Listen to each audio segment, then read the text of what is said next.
Hi, this is Jonathan Rosenhead, Jerusalem psychotherapist. This week's Torah and Psychology post of Pinchos is going to discuss leadership and what makes a good leader. Because in this week's parasha, Yehoshua is chosen to be the next leader after Moshe Rabbeinu. And the pasuk points out the particular quality that Yehoshua has to make him an appropriate choice of leader. And the pasuk says, Ish asher ruach bo, that he had ruach. And ruach can be translated into different ways. It can mean spirit, it can mean wind. But in this sense, there's something about it that relates to leadership quality. And Rashi says that Ruach means that Yehoshua could relate to all different types of people. That he could go according to the Ruach of every different person, relating to perhaps their temperament, their needs, their personality. So it means that he could relate to all different types of people, which is critical for a person who is a leader. But the Medrash Tanchuma says that it relates more to a sense of tolerance. That ruach, more from an emotional point of view, or on an emotional level, is the ability to tolerate different types of people. Which, as a leader, a leader will come across different people in different situations. So certainly, to be a successful leader, they have to have the capacity to tolerate and to be patient with people.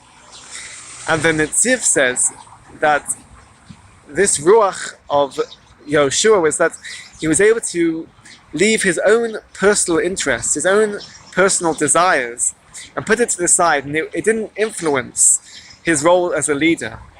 So he saw himself as a leader, and he was there for the people, rather than seeing leadership as being something that could fulfill a person's own self-needs or self-interests. So how does this relate to therapy? In a sense, a therapist can be seen as a leader, certainly in the traditional sense of psychotherapy, where the therapist was seen as the expert, the person that was imparting knowledge and wisdom and was giving guidance and direction to the client. They could be seen as a leader, but now in postmodern and the way that we see therapy now is certainly it's more of a co-partnership between the therapist and the client, where there's a therapeutic alliance where they work together in order to help the client to improve and to reach their goals.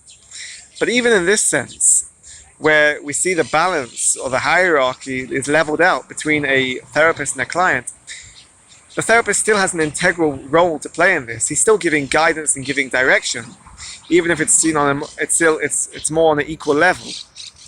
But we can see there is a certain quality of leadership that is still required for a therapist. But these qualities of leadership can be taken from Yehoshua. The qualities that we learn from Yehoshua is an example for a therapist to use in their therapeutic practice. A therapist should strive to relate to their clients, to be able to relate to the needs and the personality and the unique situation of each client.